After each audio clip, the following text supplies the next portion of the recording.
team. No, please, I'm so sorry, please. I can pull someone off there. Kita konflik, kita first. That was all. Like, what the fuck? Oh.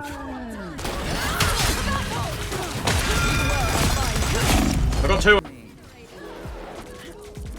No fucking way, bro. Nice.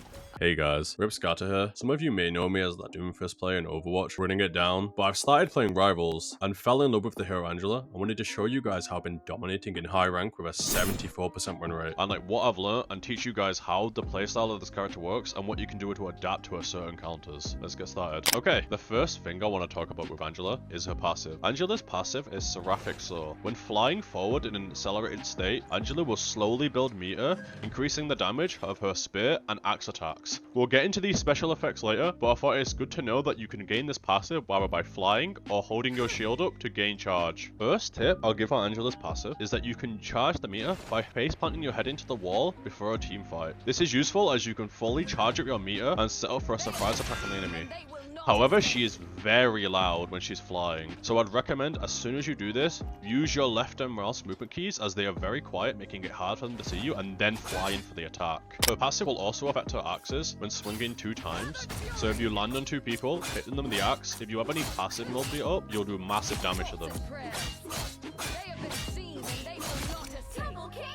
Now that we've talked about Angela's passive, I want to talk about her default melee. Her default melee is a 7 meter range, 45 damage spear attack. Adding on to her spear, we can default melee cancel into the spear for some quick bursts. This, however, will not work with spear into melee. This is essential to know as it revolves most around her combos for the quick burst damage on squishy targets. Now, my favorite ability, Assassin's Charge. Assassin's Charge has Angela moving forward in an accelerated rate, pulling and grabbing enemies along the way.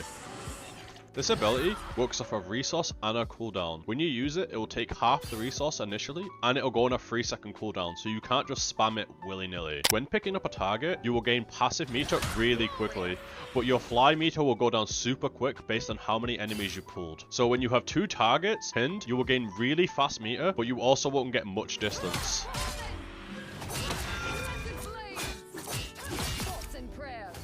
If you don't have a DPS ult to combo, or you know they have support ults, what I would do is I would recommend solo ulting someone, moving them away from their team so they can't get healed, and just outright killing them.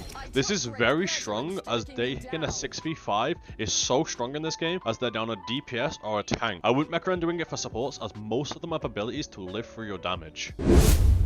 When attempting to pull off characters with escape tools such as Strange and Flyers, try to hit them with a fully charged spear on the way down to send them to their deaths. You can use her shield to help your team by blocking off stuff like Hella ult or blocking one key target from a Strange ult. You can also stop Phoenix ult, but I would recommend not using her shield and just flying up to her legs and taking that stuff from the body as it won't deplete your shield and it barely does any damage to Angela.